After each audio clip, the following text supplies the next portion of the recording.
Саламатсыздар ма оқушылар? Бүгінгі қарастыратын тақырыбымыз бүтін рационал теңістіктерді шешу.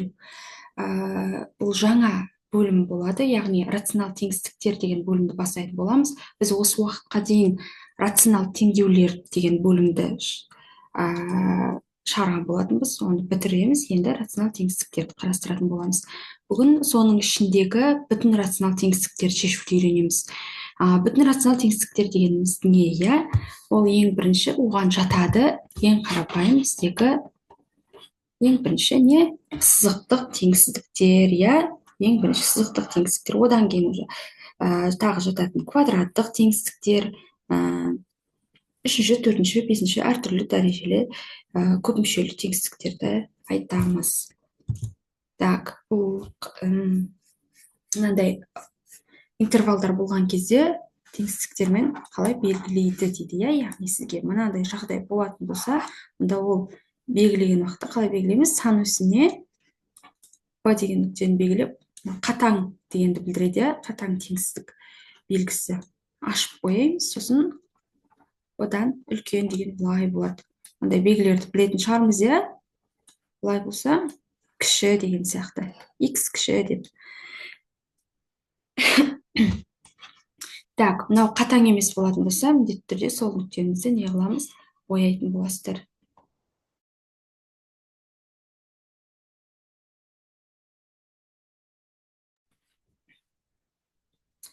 Так, мына жерде не? Қатаң болғанда аралықты белгілеген уақытта, сосын b-дан плюс x-ке дейін белгіленеді. Олардың айырмашылығы жақшаларында болады. Яғни қатаң болғанда жай жақша, боялған болғанда тік жақша болады. Сосын шексіздікке қарай кететін болса, шексіздіктің жақшасы әрқашан не болады? Жай жақша болады. Мынаны өздеріңіз бүйтіп қарап түсініп алсаңыздар болады, иә? Әрқайсысына тоқталып кетпей қойын. Так, міне қарапайым теңсіздік. Енді бірнеше сызықтық теңсіздіктердің түрлерін қарастыратын боламыз. Мына жерде не істейміз, иә? Жақшаны ашамыз, ықшамдаймыз, бір жаққа жинақтаймыз. Осы жерде қараңыздар, мынаны ашып әкеліп ықшамдайтын болсақ, мынандай ситуация болады. Яғни мынау сіздерде қысқарып кетеді, мына жерде 0 кіші минус 12-ден деген мынандай жағдай болады. Бұл жағдайда не деген? Бізде 0 минус 12-ден кіші ма? Кіші емес, иә? X-теріміз жоқ болып кетті. Және 0 кіші минус 12-ден дейді. Бұндай бізде жағдай жоқ қой. Онда бұл ненің теңсіздіктің шешімі жоқ дегенді білдіреді, мынандай жағдай болып қалса. Түсінікті ме? X жойылып кетсе, шошып кетпеңіздер. Бұл себебі теңсіздік, иә? Енді мынандай ситуация болып қалуы мүмкін кейде. Наоборот, 0 минус 12-ден үлкен деген жағдай болып қалып жатырса, онда бұның шешімі не дейсіздер? Мынада шешімі жоқ болса, ал мынада шешімі x тесілі минус x былай жазылады, нақты сандар немесе минус x-тіктен плюс x-тікке дейін болады. Себебі бұл жерде, яғни x-ге қандай сан қойсақ та, мына теңсіздік бәрібір соңында шығады дегенді білдіреді, иә?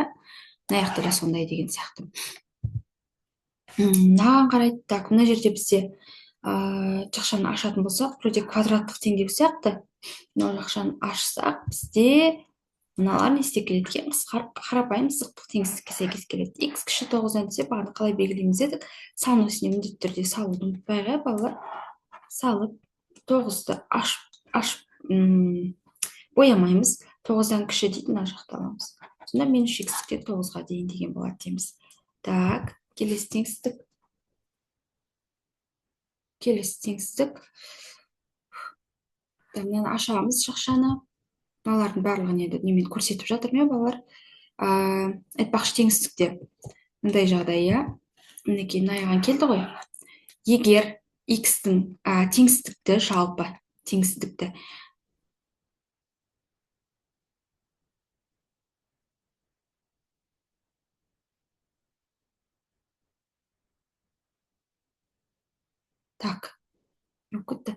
егер теңсіздікті теріс санға көбейтіп немесе бөлетін болсаңыздар, онда міндетті түрде бізде не істейді екен? Теңсіздік таңбасы ауысады, иә? Не үшін ауысады? Мысалы 2x үлкен мысалы 8-ден деген жағдай болады. Егер бұлай тұрса, біз 2-ге бөліп жібердік, иә? 2-ге бөліп жібереміз, x 4 дейміз арқылы. Ал егер мынандайда мұқият қарайық балалар. X сіз не істеп жатсыз? Минус теріс санға бөлетін болсаңыз, минус 2-ге, мына жерде 2-ге бөлдік, оң сан, мына жақта минус 2-ге бөлетін болсақ, мұнда теңестік таңбасы ауысады. Не үшін? Себебі бізде мынандай ситуация болады, 8. Біз мынаның алдын оң қылу үшін не істейміз? Мына жаққа жіберсек болады ғой. Сол кезде 8 мында келеді, мынау 2x минус 2x плюс 2x болып барады. Ал мынаны біз былай жазсақ, сонда 2-ге бөліп жіберсек, бізде болады 4 деп мынандай теңдеуге болады екен бізде. Сол үшін бірден жаңағыдай ереже алған. Теріс санға теңсіздікті бөліп көбейтетін болсаңыздар, міндетті түрде не болады екен? Теңсіздік таңбасы ауысады деген. Мынандай немен жағдаймен шатастырмаңыздар. Егер бетіп тұрса, 2x үлкен минус 8-ден деп, жаңағыда 2-ге бөлген уақытта теңсіздік таңбасы ауысады деп жүрмеңіздер. Мына жерде минус тұр деп, оған қатысы жоқ. Сіз 2-ге бөлген уақытта міне плюс 2-ге бөліп жатсыз. Сол үшін теңсіздік таңбасы не істейді? Ауыспайды. Жақсы ма? Осылай қалады. Яғни сіз теріс санға бөлдің немесе көбейттің, соған байланысты. Ана жерде біреуінде минус тұр дегенге емес. Так, мына жерде енді минус 3x болды, минусқа бөлдік, сол үшін болды бізде x болды, минус 3-ге бөлсек, бұл бізде минус x-ке 40 бөлінген 3-ге дейін. Келесі теңсіздік, мынау теңсіздік, бұл жерде де жақшаны ашып, ықшамдап, келтіріп жазатын болса, мынандай түрге келеді. Жоқ, мындай түрге емес. Мына жерде не істеп кетті? Мынау мен мынау кетіп қалды, мынау кетіп қалды. 0 кіші 1-ден деген шығады, қарайтын болсақ. Бұл жерде теңсіздік орындалады, яғни x-теріміздің бәрі жойылып кетті. Сонда мұнда x қандай салсақ, x-дің орнына қандай сан қойсақ та бәрібір не істеп кетеді екен, олар жойылып кетіп, соңында мынандай теңсіздік қалып қалады. Ал бұл теңсіздік бізде дұрыс. Сондықтан x-ге қандай сан берсек те, бұл теңсіздік не істейді? Орындалады дейміз. Сондықтан жауабы минус x-ке плюс x-ке дейін болады. Келесі теңсіздік, енді мынау теңсіздік мынандай түрде болады. Бұл бөлшек рационал теңсіздік дейін десек, бөлімде не бар? Қарапайым сан тұр, яғни айнымалы тұрған жоқ. Сондықтан бұл да сызықтық теңсіздікке жатады, бөлшек рационал емес. Мына сызықтық теңсіздік қарапайым бүтінге келтіріп алу үшін не істейміз? Ортақ бөлімде көбейтіп жүруге болады, яғни 4-ке көбейтіп жүрсек, мына жер 4x, мынау 16 болады, қосылғаннан 4-ке көбейтсек, бөлім қысқарып 2 минус x шыға қояды дейміз. Мінекей. Бәрін ықшамдап, әдемелеп жинайтын болсақ, x үлкен 3,16-тан. Оны былай жазады дейміз. Кеттік келесі. Міне мынандай теңсіздік. Бұл жерде де ортақ бөлім бәрінде болады 12. 12-ке көбейтіп жібереміз. Бәрін 12-ке көбейтіп тастаймыз. Яғни жаңағыдай, мынаған 2-ден, мынаған 12, кешірім өтінем бала, 30, жоқ, 36 келмейді, 24. 24-де мынаған 4-ден береміз, мынаған 3-ден, мынаған 2-ден береміз деген. Яғни 24-ке көбейтесіз деген ғой. Мынаған 24-ке көбейтетін болсам, мына 6 қысқарып, 4-ке көбейтіледі мына жер, Мынаған 24-ке көбейтетін болсам, 8-бен қысқарып 3-ке көбейтіледі деген. Так, сөйтіп әдемілеп ашатын болсақ, ойбай, мынаны ұмытып кеттім ғой, кешірім өтінем балалар, бөлімінде 1 тұр деген мынаның. 24 полностью кетеді, көбейтіліп. Сол кезде мынандай жағдай болады, мінекей. Мұның бәрін әдемілеп ықшамдайтын болсақ, қарапайым міне күшті сызықтық теңсіздік келіп қалды. 2-ке бөліп жібердік, x үлкен минус 18,5 деген. Үлкен не тең деп тұр, сондықтан тік жақша дейсіздер. Келесі теңсіздік мынандай қарапайым. Бұл жерде көбейтіндісі ретінде. Мынаны балалар мына жерде жақшаны ашып отпаңдар бүйтіп, жарай ма? Мынақа қарайтын болсақ, мынау не ол бізде? Бұл 4 азайту түбірасы 17 деген бір сан, мынау 4, мынау примерно 4 бүтін бір нәрсе. Азайтсақ 0 бүтін, минус 0 бүтін, бірдеңе бір нәрсе деген шығады. Енді қарап тұратын болсақ, бұл сан. Сондықтан біз санға не істей аламыз?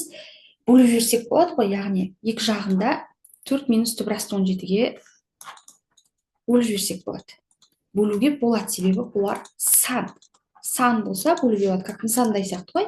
Жаңа 2x үлкен 8-ден десем, 2-ке бөліп жіберіп былай жаздық, 2-ке бөлінді бұл жерде. 2 тоже сан. Мынау да тоже сан, сондықтан бөліп жатырмын. Енді бұл жерде ескеретін жағдай. Мынау қандай сан? теріс сан, иә, теріс сан. Сондықтан теріс санға бөліп жібергендіктен бізде не істейді дейміз, теңсіздік таңбасы ауысады дейміз. Мінекей, нөлден кіші деп мінекей бөліп жіберді. Сонымен мынандай нәрсе шығады. Бұны ары қарай 9-ды ар жаққа жіберіп 3-ке бөлетін болсақ, 3-тен үлкен, яғни 3-тен плюс x-ке дейін деген болады дейміз. Так, вроде басқа түрлері бітті. Келсе осындай қарапайым сызықты теңсіздіктер келеді. Так,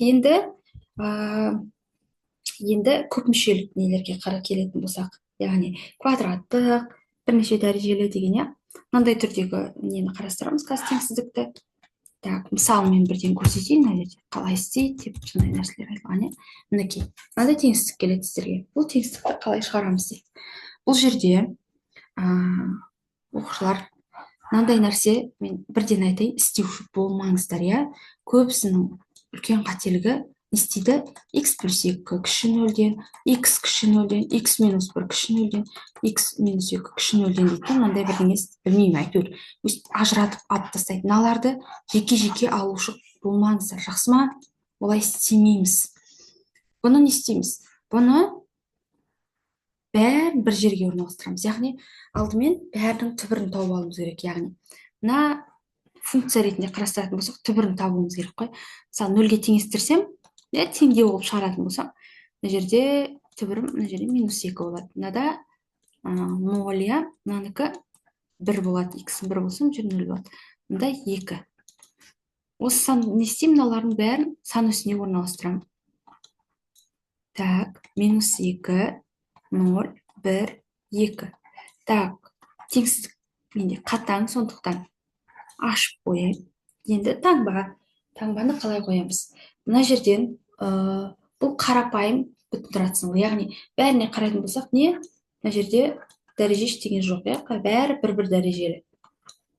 Бір-бір дәрежелі, яғни осындай тұратын болса, дәреже сыртында квадрат, куб деген сынды әңгімелер жоқ болса, не істейсіздер? Таңба ауысып келеді дейсіңдер. Бірінші ескеріп алған жағдай, мына жерде сіздерде бір аралықтан, қазір бізде 1, 2, 3, 4, 5. 5 аралық шығып тұр. Осы 5 аралықтан бір аралықтың таңбасын анықтап алу керек болады. Оны қалай анықтаймыз? Именно мына бұрышындағы шеттен анықтаған ыңғайлырақ болады, иә, балалар? Всегда ең оң жақ шетін алсаңыздар болады. Либо ең сол жақ шетінен. Бір жерін анықтап, сосын былай кетесіздер. Таңба қойып. 2-ден мына жақтан үлкен бір 3 деген сан қояйық. Жерге 3-ті қойып шығатын болсақ, бәрін 3-ке 2-ні қосып 5 деп үйтіп көбейтіп отпаймыз. Просто бізге не керек? Таңба керек, иә. Бірінші жақшадан бізде шығады, 3 қойсам плюс сан шығады. Мынау 3-тің өзі. Ол қоям 3 оң сан, иә. 3-тен 1 алам, 2 оң сан. 3-тен 2 алам, 1 оң сан. Бәрін көбейтем 10. 10, окей. Енді бізде мынандай жағдай болады. Қараңыздар. Егер, оқушылар, егер мында жаңа айттым, иә, мен сіздерге бәрінде бір-бір дәрежеден болады дедім. Егер мына дәрежелер барлығында тақ болатын болса, бір тақ қой. Мысалы, мына жерде 3 деп тұруы да мүмкін, иә? Мына жақта 5 деп тұруы да мүмкін, разница жоқ. Главное тақ. Бәрінде тақ болатын болса, онда не істеткен? Таңба ауысып келеді. Минус, плюс, минус, плюс дейді. Мына аралықтарда не болады екен? Минус болады. Және мына аралықтар. Мына жақтарда плюс. Бізге не керек деп тұр? 0-ден кіші дейді. Мынау деген, яғни не деген? 0-ден кіші деген теріс сан керек деген. Теріс аралық. Теріс аралықтар бізде міне және міне. Сонда жауабын жазғанда біз минус 2-ден 0-ге дейін және 1-ден 2-ге дейін деп жазады екенбіз, иә? Бұлар жалпы қаяқтан атып шықты. Мына жерден қысқа матпен етіп келтіре кетсем, төртеу болды бізде. Минус 2. Минус 2, мында 0 дейік, мында 1 дейік, мында 2 дейік.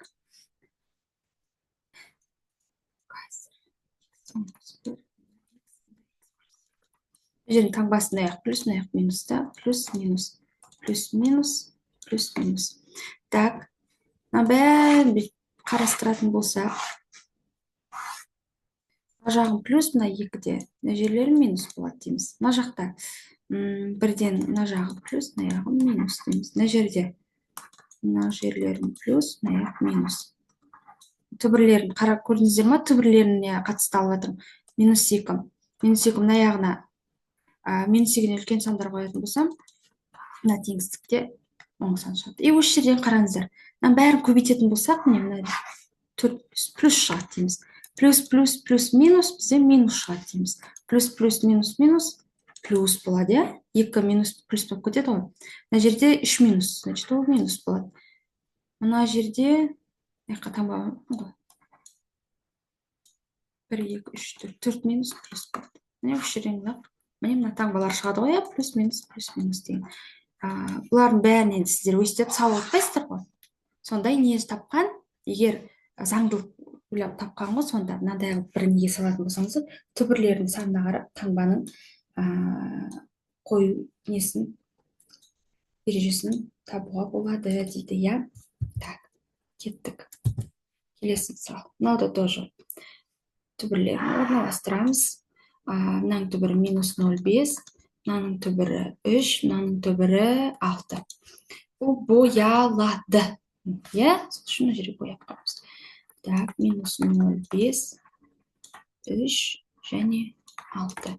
Таңба мына жақтан 7-ні алып көрейік. Мында 7-ні қоямын. 10. Мына жерге 7-ні қоямын. Теріс сан шығады, 3-тен 7 алсам -4 қой. Мында 7 қоямын. 7-тен алдым. Плюс. Сонда плюс плюсті көбейтсем, менде минус сан шығады. Енді жаңағы неге оралайық. Мына жерде дәрежелерінде бәріне не тұр? 1 тұр, иә, яғни 1 тұр жазылмайды ғой, 1 болғанда.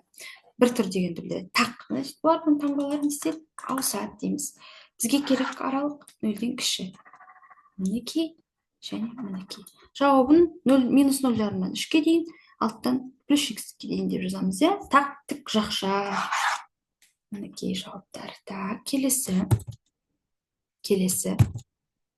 Мынау енді жаңағы бағана дәрежелерін, бірінші дәрежелі дегенді қарадық, енді дәрежелері әртүрлі болғандағы жағдайды қарастыратын боламыз. Мынау жаңағы таңба бағана бізде плюс минус деп ауысып еді ғой, енді мынандай жағдайлар болып қалуы мүмкін дейді. Ол қандай жағдайларда қазір айтамыз.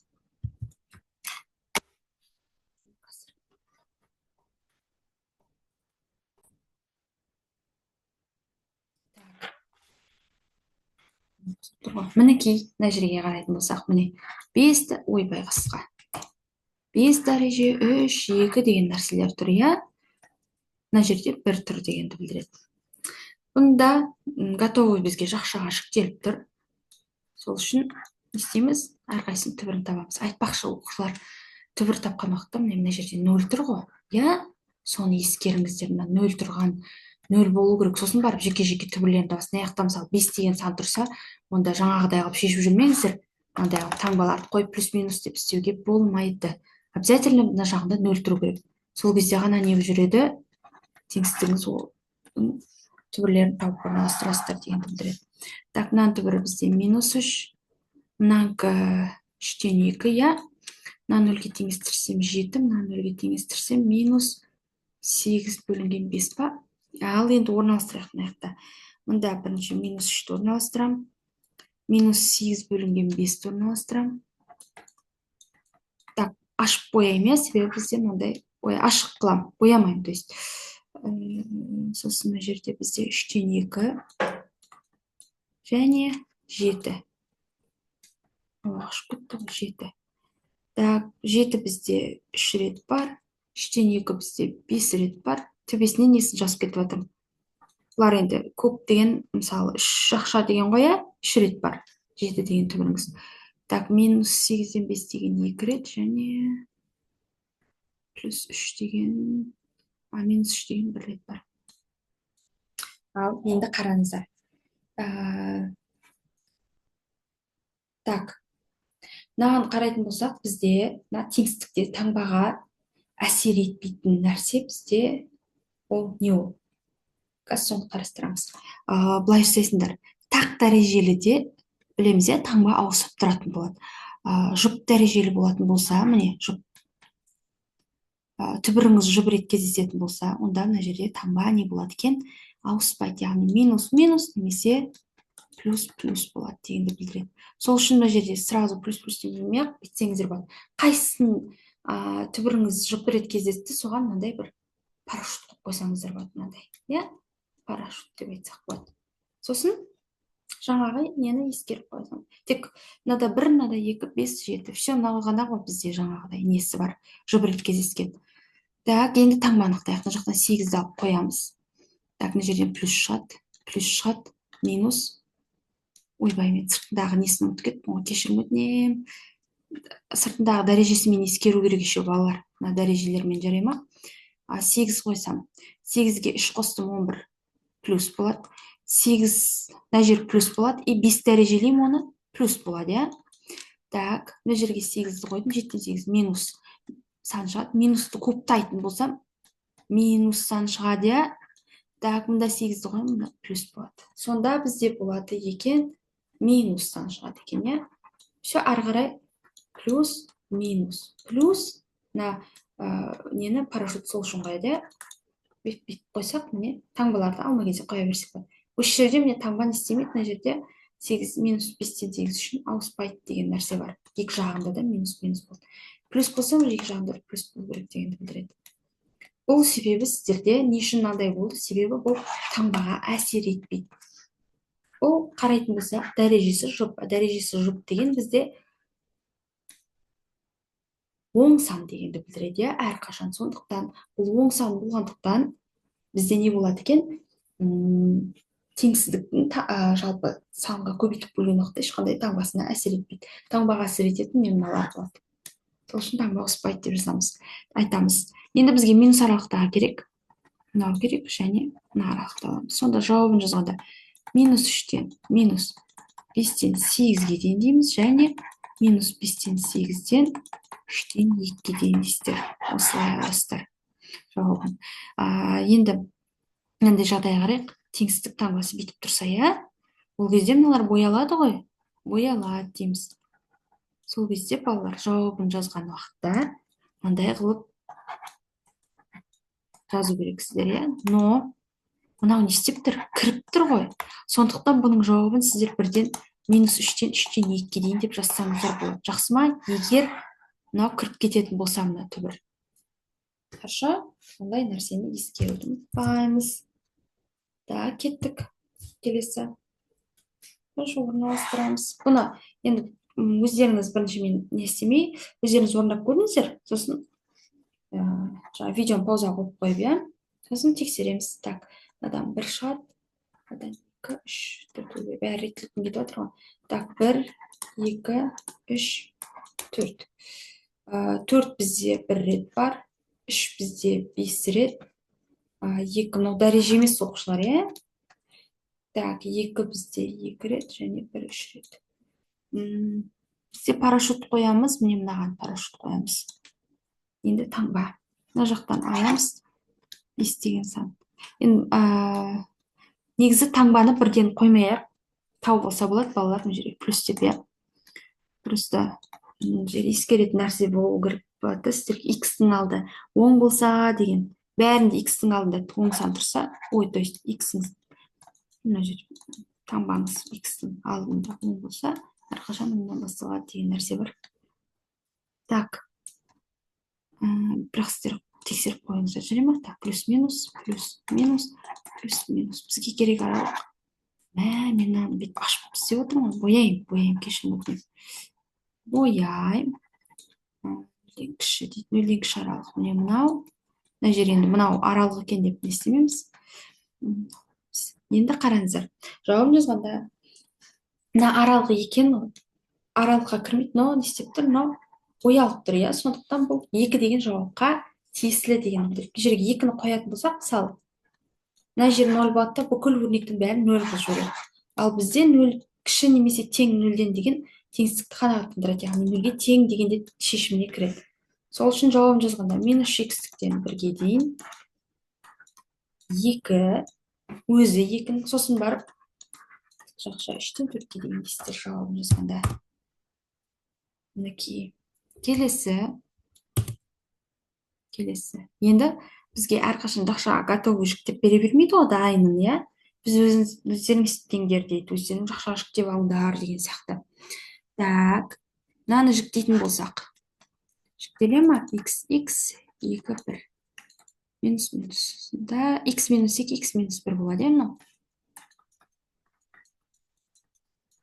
Так, мынадан жақшаның сыртына x квадрат шығарам, x минус 3 қалады. Мынау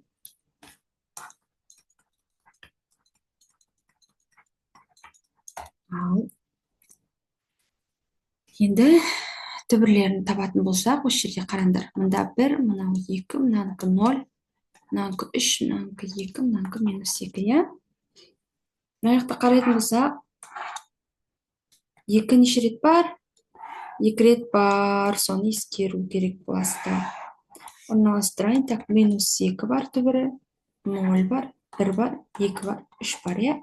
Бәрін бояймыз. Теңсіздік себебі қатаң емес белгісі. Теңсіздік белгісі қатаң емес. Минус 2 бізде 1 рет бар, 0 1 рет бар. А жоқ, 0 2 рет бар, иә, міне мынандай. X квадрат деп тұр ғой. 2 рет, так, 1 бізде 1 рет, 2. Екеуі бар, иә, мына жерде біреу, мына жерде біреу. 2 рет, және 3 1 рет. Онда парашютті қоямын мен. Мынаған қоямын, және мынаған қоямын дейміз. Таңба, мына жерден 4-ті алып тексерейік. Так, 4 қоямыз. 4 қойсам, оң, мына жерде оң, мында теріс, мында 4, оң. Сонда шығады бізде теріс. Теріс, енді ары қарай кетеді уже таңба. Минус, плюс, минус, плюс, минус, плюс, минус, плюс. Бізге керек арал, минус арал. Мінекей, және міне, сосын мынау, иә? И мынау. Так, жауабын жазған уақытта, мына жерге қарайтын болсақ, минус 2-ден мынау бұл 0 кіріп тұр. Иә, мына плюс екен деген емес, ол жай таңба просто. Так, минус 2-ден мына жерде 1-ге дейін дейсіздер, себебі 0 не істеп жатыр? Кіріп жатыр. Егер мына 0 бүйтіп ашық тұрса, онда минус 2-ден 0-ге дейін, 0-ден 1-ге дейін деп жазу керек. Жазатын едіңіздер, иә? Жауабына минус 2-ден 1-ге дейін дейміз. Тік жақша. Сосын 2 және 3-тен плюс x-ке дейін дейсіздер. Так, кеттік. Келесі. Енді мынандай теңсіздік. Уже тоже жақшаға толық жүктелмеген, ыңғайсыз жүктелген, иә? Әдемілеп жазайық. То жүктейміз. Мынау квадрат. Мынау x минус 2, x плюс 2 болады, иә? Мынау x минус 3, x плюс 3 болады. Так, мынау бізде болады. X плюс 2 және x квадрат минус 2x плюс 4 ба? Қысқаша көбейту формуласын қолданып жатырмын, иә? Сосын x плюс 6-ның 4 дәрежесі. Мынаны әдемілеп жинақтап жазатын болсақ, x минус 3 менде, міне мына жерде де бар, иә? X минус 3-дің кубы болады онда. X минус 2 менде өзі. Так, x плюс 2 міне бар және міне бар. Онда x плюс 2-ның квадраты болады, иә? Так, мынау кетті, мынау кетті. Жоқ, мынау қалды ғой, x плюс 3 қалды. X плюс 3 қалды, сосын минус 2x плюс 4 және x плюс 6-ның 4 дәрежесі. Енді түбірлерді табамыз. Мынау 3, мынанікі 2, мынанікі минус 2, мынанікі минус 3, 0-ге теңестіріп жатыр. Оқушылардың қайсысын тауып жатыр деп отырсаңыздар, каждый жақшаны 0-ге теңестіріп түбірлерін тауып жатыр. Мынау бізде түбір жоқ, дискриминант 0-ден кіші, мынау минус 6. Соны үстіне саламыз дейміз. Так, минус 6, минус 3, минус 2, 2, 3 боялады. Санын жазып жаяды. Минус 6 бізде 4 рет бар, минус 3 бізде 1 рет бар, иә? Минус 2 бар 2 рет, 2 1 рет бар, 3 рет бар екен. Мынаны қарайтын болсақ, бұның түбірі жоқ, себебі дискриминант 0-ден кіші. Енді бұл жерде ескеру керек нәрсе мынандай болады. Дискриминант 0-ден кіші болса, значит, мынау либо әрқашан оң, немесе әрқашан теріс деген. Оның таңбасын қалай білесіңдер? Оны былай білесіңдер. Мына бос мүшеңіз бар ғой? ax квадрат плюс bx плюс с дегенде, мына с-ның несіне қарайсыздар ғой? Таңбасына. Егер бұл плюс болса, мына дискриминант 0-ден кіші жағдай именно. Плюс болса, онда мына өрнек полностью плюс болады деген әрқашан. Минус болса, онда өрнегіңіз әрқашан теріс болады деген. Именно дискриминант кіші болған жағдайда балалар любой теңсіздікке келіп, мынау теріс екен, әрқашан теріс деген істеп жүрмеңіздер. Именно дискриминант нөлден кіші болғанда. Так, мынау бізде уже білеміз, таңба не? Плюс, иә, мынау уже таңба плюс. Мына жерге біз жаңағы санды қойып тексеріп қажет жоқ. Әрқашан плюс болады дейміз. Так, енді бізде парашют қоямыз мынаған. Сосын мынаған қоямыз парашют. Таңба. Мына жерден 4-ті алып тексере салайық. 4-ті қоямын. Минус плюс болады. Плюстің 3 дәрежесі плюс, иә. 4 қоямын плюс, мына жер плюс. Все, плюс болады дейміз. Да, минус, плюс, минус, плюс, минус, плюс, минус.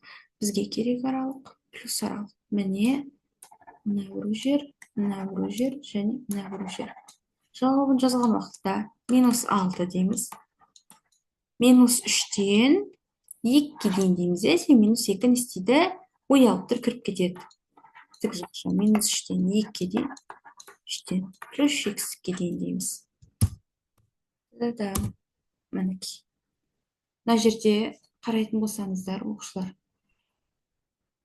істеп жіберген, мынаған қысқартып жіберген. Себебі бұл не істеп жүрген? Әрқашан жаңа айттым ғой, әрқашан оң сан, яғни нөлге ешқашан тең бола алмайды. Сол үшін қысқартып жіберуге болады. Бұл да бағанағы мысалда сан бар ғой, сол сан ретінде қысқартып жіберуге болады деген сияқты ғой. Міне мына жерде мысалы мынаған қысқартып жібердік қой біз, иә?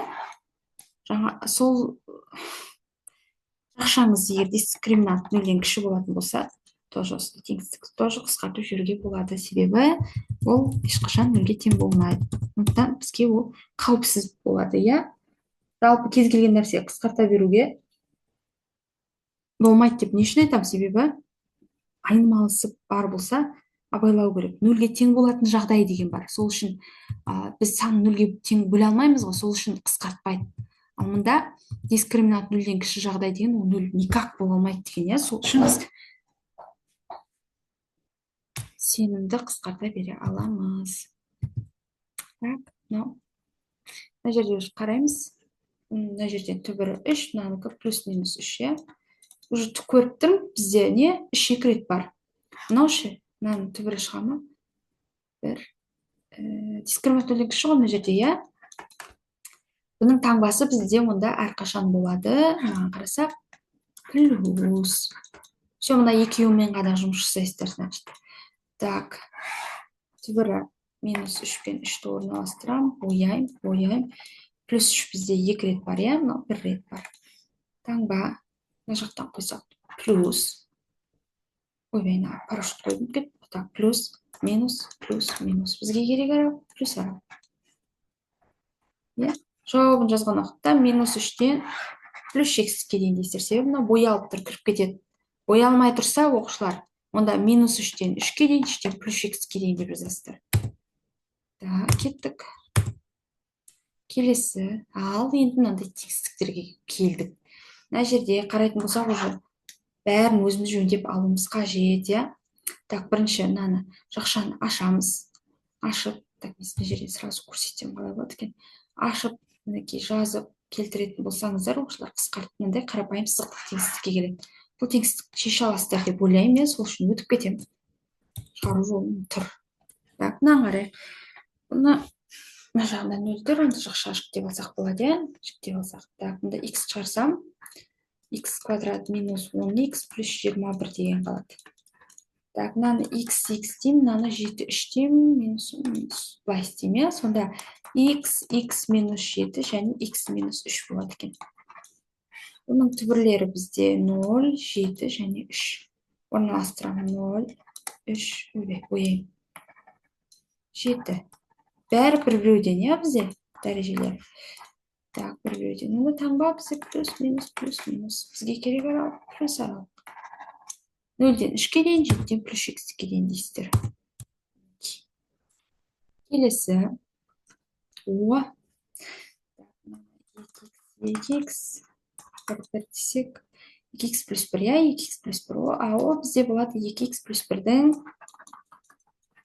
квадраты деген. Бұның түбірі минус 0,5. Жалғыз-ақ түбір бояй. Екі рет кездеседі, сол үшін парашют қойдым. Енді таңба. Мына жақтан бір любой бір сан алып, бір деген сан мысалы қоятын болсам, плюс сан шығады. Плюс, минус, плюс. Бізге керек аралық, минус аралық. Бізде минус аралық жоқ, бірақ не бар? Теңсіздік. Мынандай боялып тұрған шешім бар. Онда жауабы минус 0,5-тің өзі дейсіздер. Ал егер мынандай тұрса қатаң, ол кезде теңсіздіктің шешімі жоқ дейсіңдер.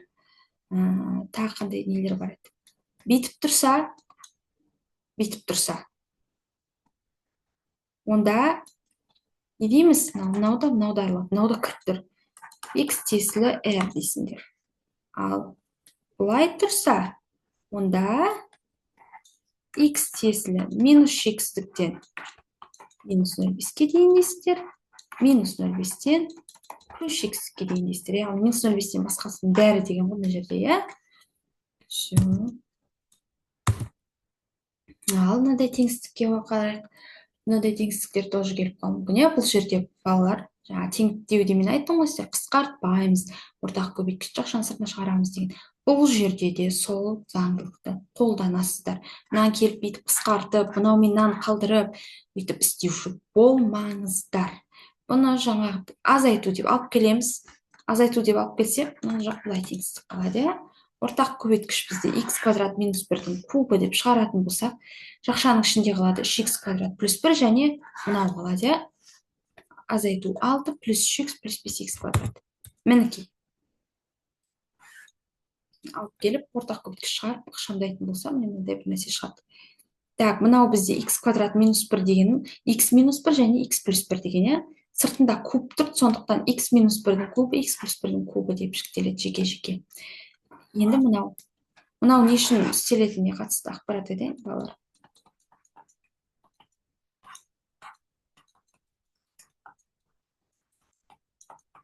Мынандай ғой, а б-ның кубы десе, біз оны а куб, б куб деп жазамыз ғой. Дәл сол заңдылық.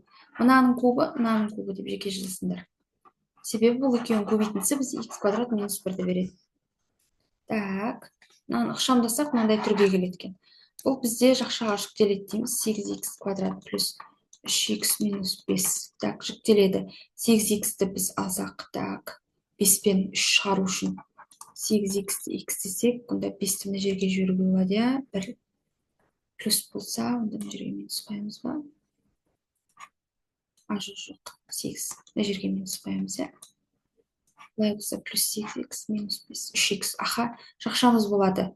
8x минус 5 және x плюс 1 деген болады. Онда әдемілеп жақшаны жазатын болсақ, ондай болады екен, Мынаның жақшасы мынаған қарай қойыңыздар. Так, x минус 1-дің кубы, x плюс 1-дің кубы және 8x минус 5, x плюс 1 дейсіздер.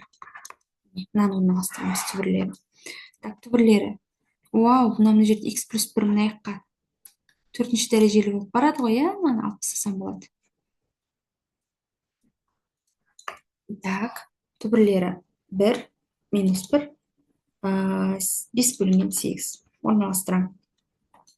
Минус 1, 5 бөлінген 8 және 1. Бояймыз. Парашют қоямыз біз минус 1-ге, шатаспасам. Таңба, мына жақтан 2-ні алып қояйық. Плюс, плюс, плюс. Керек аралық минус. Міне, және мынау, минус 1 дейміз. Сосын 8-ден 5-тен 1-ге дейін. Мінекей. Так, мынау да дәл жаңағы есеп ұқсайтын. Мынаны ортақ көбейткіш ретінде жақшаның сыртына шығарасыздар. Мынандай түрге келіп қаламыздар. И бұны түбірлері, так, минус 6 және минус 0,5. Мынау 1 рет бар, мынау 2 рет бар. Қатаң. Парашют қоям. Так, таңба. Плюс, минус, плюс, минус. Бізге керек плюс аралық. Мына жерде енді қараңыздар, мынау плюс вроде тұрған сияқты, мынау ашық тұр, сондықтан мына шешіміне алмаймыз. Иә, жауабын минус 0,5 плюс x-ке дейін дейсіздер. Ал боялып тұрса, онда жауабын жазғанда минус 6 деп еще тіркейсіңдер, иә ма? Так. Мына жерде былай қарайтын болсаңыздар, кішкене күрделеніп бара жатыр, иә, оқушылар уже басында готовый дайын жақшамен беріп еді, енді қазір өзім жақшаны істеп ал деп жатыр, иә. Мына жерде де дәл соны қолданамыз. Жақшаны қалай құрастырып алсақ вот так. Ой, так, мынау b квадратқа келтіруге болады, иә, мына жерде 3 ортақ көбейткіш, мында үшеуінікі бар. Мында минус 3 шығарсақ, x деп, x квадрат минус 1 бола ма? Мына екеуін қарастырсын болсақ. Дегені мынау x-тің 4 дәрежесі плюс x квадрат плюс минус 2. Бұны қалай жақша дейміз? Мынаны x квадрат тек. Мынаны 2-де 1 дейміз да, минусты қоям. Так, плюс мұнда болса, онда мынаған қоям ба, иә? Жақша жүктеледі, онда ол бізде x квадрат плюс 2, x квадрат минус 1 деп жүктеледі. Ортақ көбейткіш бізде болады x квадрат минус 1. Онда болады, жақшаның іші қалады x квадрат плюс 2 минус 3x, оны минус 3x плюс 2 деп жазайық. Так, мынау жүктеледі ғой жақшаға. x, 2, 1, минус. Сонда болады x, так, x квадрат минус 1 демен x минус 1, x плюс 1 дейін, иә. Мынау болады x минус 2, x минус 1. Мына x минус 1-ді алып кетем. Мында квадрат дейм. Бұлай болады. Все. Түбірлерін қоям. Минус 1, 1, 2. Сонда 1, 2. Бояймыз дейміз. Таңба. Так, мына жерде 1-де мұнда парашют тұрады. Қалғандарында нормальда. Жер плюс болады, минус, плюс. Мына жерден енді 3-ті алып өздерін тексересіңдер, оқушылар. Мен бірден қойып жатырмын. Так, бізге керек аралық плюс аралық. Мінекей. Және мынау, иә. Минус x-тен минус 1-ге дейін, 1 және 2-ден плюс x-ге дейін деп жаздыр жауабын. Не шешімі? Келесі. Так, мынауды жақша жүктеу керек, иә? Бұл жерде қалай жүктейміз? 6-ларды, мына жерден 6 дәрежені чарпсауға болады да. X-тің дәрежесін шығарсақ, x квадрат минус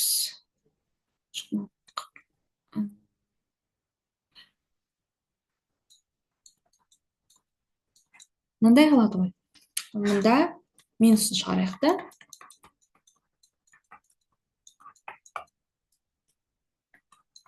Сонда жақшаның сыртына x квадрат минус 6x плюс 9 шықса, жақшаның іші x-тің 6 минус 1 деген қалады дейміз.